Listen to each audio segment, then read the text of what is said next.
Bantuan anggaran daerah Kabupaten Ngada bagi mahasiswa asal Ngada Flores yang tidak pulang ke Kabupaten Ngada dalam wabah COVID-19 coronavirus sempat menuai polemik. Pers Warisan Budaya Nusantara (WBN) melakukan pengumpulan informasi dan keterangan pihak Pemda Ngada, dalam hal ini Dinas Pendidikan Kabupaten Ngada, yang secara tupoksi dipercayakan mendesain database para mahasiswa guna dikirim bantuan anggaran dari Kabupaten Ngada. Seperti apa jawaban Dinas Pendidikan Kabupaten Ngada tentang urusan yang satu ini?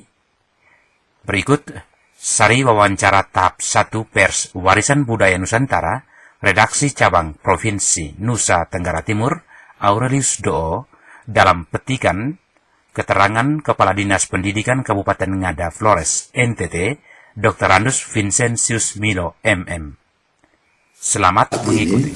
Pemda Ngada melalui Bapak Bupati itu memiliki sebuah program memberikan bantuan kepada para mahasiswa Ngada yang berada di luar yang terdampak COVID. Artinya bantuan ini hanya diberikan untuk mereka yang tidak pulang. Lalu kenapa pemerintah minta supaya mereka tidak pulang, kita harus memberikan bantuan? Itu memang bayangan Pak Bupati. Coba kita bayangkan kalau nanti ada sekian ribu mahasiswa ini setengahnya saja lalu pulang ke Ngada, ini kita juga kewalahan. Karena itu juga bantuan ini juga merupakan bagian daripada upaya pemerintah untuk menahan lajunya perkembangan ini kasus COVID ini. Dan memang sudah pasti sudah keluar SK Bupati itu per mahasiswa itu 500 dan akan ditransfer setiap bulan mulai dari bulan Mei, bulan Juni, bulan Juli. Persoalan kita ini kan sebenarnya pada bagaimana menghimpun mahasiswa ini, bahwa data yang kemudian kita berikan kepada Pak Bupati untuk kemudian bisa dieksekusi itu harus benar-benar data yang valid. Nah, ini yang sedang kita lakukan. Karena itu yang pertama, pendataan itu kita lakukan melalui link Google Form yang link itu dibuat oleh Bapak Linus Dopo. Beliau ini juga orang ASN yang ada di Ngada yang juga berprestasi kemarin secara nasional diakui karena ada terobosan-terobosan tentang IT yang beliau lakukan, dan itu apresiasi terhadap Pemda Ngada. Itu kemarin masuk di dalam 190 orang di Indonesia, ASN di Indonesia yang mendapatkan penghargaan, dan Pemda mendapatkan penghargaan itu. Yang membuat link untuk pendaftaran mahasiswa ini adalah Bapak Linus Dopo. Beliau adalah staf di Dinas Kesehatan. Jadi kami buka link itu mulai dari tanggal 1 April. Ya. Memang dalam membuka link ini kan ada pro dan kontra. Ya. Bahwa ini kita minta data pribadi orang dan sebagainya itu memang mungkin hampir sekitar 1 minggu atau 2 minggu itu kita deadlock. Karena di sisi yang lain kita harus menjawab dulu kepada teman-teman mahasiswa, orang tua, masyarakat yang ada itu, bahwa ketika kita meminta data ini sebenarnya kita menjamin bahwa data mereka ini harus aman. Kita menjamin itu dulu, sehingga dalam perjalanannya itu setelah bisa diterima baru pendaftaran lewat link ini berjalan. Nah, pendaftaran lewat link ini kita bagi masing-masing wilayah. Jadi ada 13 wilayah. Wilayah Ende, wilayah Maumere, wilayah Kupang, wilayah Denpasar, wilayah Surabaya, wilayah Malang, wilayah Kediri, wilayah Solo, wilayah Yogyakarta, wilayah Jakarta, wilayah Semarang, wilayah Bandung, wilayah Makassar. Ini yang rata-rata konsentrasi mahasiswa asal Ngada yang jumlahnya cukup. Lalu juga ada di tempat-tempat lain yang jumlah mahasiswanya 1-2 orang, itu yang kita minta mereka hanya mendaftarkan lewat koordinator di kabupaten. Misalnya dia ada dua yang saya ingat itu, 2 dari Padang. Kita minta orang tua dia lewat orang tua sini daftar lewat kepala koordinator pendataan di sini, sehingga kita mendapatkan data yang valid bahwa benar. Kita cek kartu keluarganya, kita cek KTP-nya, lalu mereka benar masih warga Kabupaten Ngada. Itu untuk wilayah-wilayah yang jumlah mahasiswa penyebarannya itu bisa kita hitung dengan jari lah. Padang, Irian, Rote, sebenarnya di Manggarai itu juga ada. Di Manggarai juga ada satu. Ada juga wilayah-wilayah yang dekatnya 1-2 orang. Jadi data itu setelah mereka input data mereka di link ini, ketahuan bahwa di sini ada mahasiswa yang daftar Bobel, ini ada mahasiswa yang bukan asal ngada, dengan beliau punya sistem aplikasi yang beliau buat, sehingga yang merespons kita ketika kita mendaftar di link pertama ini tahap 1 3.000-an lebih. Tapi itu tadi 3.000-an lebih itu setelah beliau muncullah angka 2.416 ya, angka itu.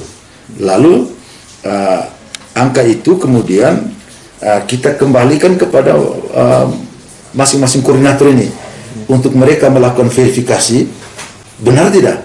Lalu kami di sini juga melakukan verifikasi dari rumah ke rumah. Memang agak bermasalah itu karena di Bejawa sendiri itu ada 1000-an. Sedangkan kalau yang di kecamatan-kecamatan itu rata-rata Bapak Desa itu mengenal baik wilayahnya, sehingga memang relatif akurat yang ada di wilayah-wilayah kecamatan. Tapi kalau yang di wilayah ibu kota kabupaten ini di Bejawa ini RW saja atau RT itu kadang-kadang tidak tahu karena memang sangat heterogen ya. Itu yang kemudian waktu yang kita butuhkan itu 4 hari tidak cukup.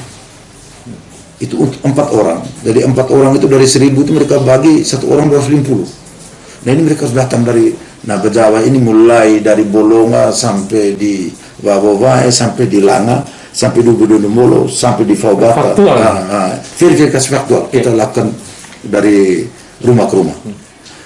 Untuk bisa melakukan verifikasi faktual itu Pak Linus ini harus bisa mengelompokkan kembali data. Kalau data yang masuk di link itu kan per wilayah. Tapi di sini harus beliau kelompokkan lagi menurut desa, menurut kecamatan. Nah, ini kan memang pekerjaan yang memang membutuhkan ya kita harus energi lebih. Jadi verifikasinya sudah per desa sudah selesai, per orang itu sudah selesai. Kembali ke sini kita harus kembali lagi ke data itu ke kelompoknya menurut kampusnya itu. Nah, sesudah singkat cerita sudah sampai di situ, baru kemudian kita proses SK-nya. Kita proses SK Pak Bupati. Tapi dalam perjalanannya ini, dalam perjalanan SK dan sebagainya ini kan tetap saja ada perbaikan, penambahan. Tapi untuk tahap 1 itu kita sampai pada angka final dulu 2040. Lalu dari angka ini kemudian kita berpikir ya sudah selesai, SK Bupati selesai, tinggal kita kirim ke bank. Nah persoalan muncul lagi di bank karena di dalam aplikasi ini, karena itu tadi ada pro dan kontra tadi bahwa kalau kita kasih masuk rekening ini data pribadi kita terganggu dan sebagainya, sehingga mereka lalu hanya menuliskan rekening itu ya asal-asal saja, lalu tidak juga menuliskan nama banknya bank apa, sehingga minggu kemarin itu waktu kami itu hanya selesai dengan datang dari bank ke bank untuk melakukan verifikasi kalau kode rekening yang ini bank apa, kode rekening ini bank apa. Jadi minggu kemarin kita hanya selesai di BRI, dan memang yang paling banyak ribuan tuh yang di BRI. Ya, sisanya itu BNI, lalu ke BRI, BNI, Mandiri, lalu bank-bank lain yang tidak ada di Ngada ini. Nah kalau mereka yang buka di bank BPD sudah transfer. Sudah jalan. Nah, kalau yang mereka punya rekening sesuai bank BPD lalu sesuai itu sudah transfer semua kemarin di BPD itu karena bank penyalurnya BPD. Nah sekarang ini kita untuk bisa salur mereka yang melalui BRI atau BNI atau Mandiri itu, kesulitan kita itu adalah kita harus bisa memastikan dulu bahwa rekening yang dia masukkan adalah rekening BRI itu benar tidak atas nama dia. Dan itu setelah kita konfirmasi ke BRI itu bahkan Bapak ini mesti 4 sampai 5 hari Pak, karena kami mesti buka per satu rekening untuk rekening ini atas nama siapa. Kalau atas nama yang bersangkutan kita centang oke. Tapi kalau ternyata bukan atas nama dia ya kita harus beri tanda merah. Jadi kita harus dapat angka pasti dulu itu, sehingga dengan mekanisme penyaluran keuangan ini kita tidak boleh tidak boleh mentransfer uang ke BRI atau ke BNI atau ke Mandiri, itu jumlah uang yang kemudian waktu dia transfer tidak habis karena sistem LS tadi. Jadi kita harus pastikan itu dulu. Nah, kita sampai pada hari ini masih sampai pada tahap itu.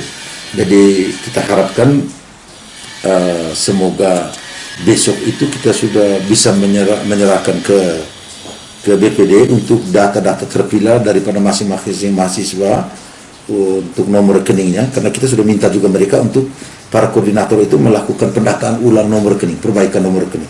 Yang baru kita minta tadi baru 900-an juta, belum sampai, karena seperti di Maumere, di Ende, dan juga banyak di tempat lain itu mereka rata-rata tidak punya rekening, belum mengisi rekeningnya. Jadi kita menunggu lagi mereka yang belum mengisi rekening itu untuk mengisi rekeningnya, baru kita ajukan pembayarannya lagi.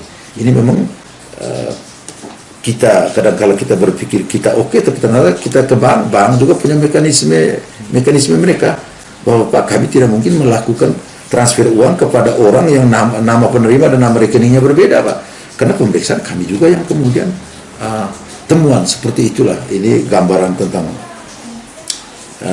lika-liku di penyusunan data ya, untuk supaya bisa benar-benar valid ketika kita menyalurkan keuangan.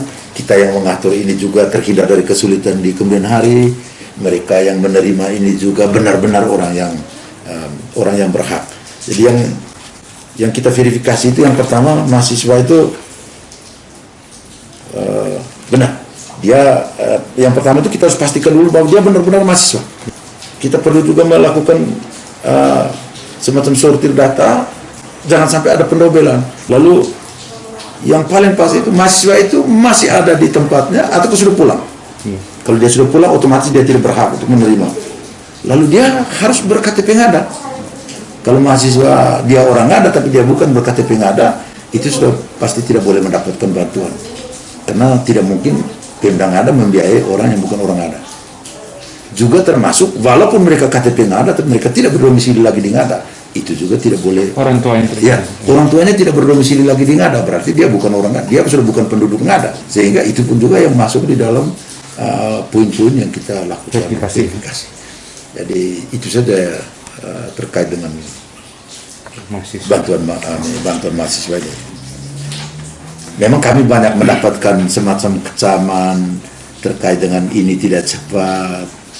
Ya kita pahami saja juga mungkin keadaan mereka di sana juga seperti itu, tapi tidak bisa hanya karena mereka cepat, untuk mereka cepat lalu kita di sini memberikan data yang tidak valid, kan juga kita tidak mau kita kemudian mendapatkan kesulitan di kemudian hari.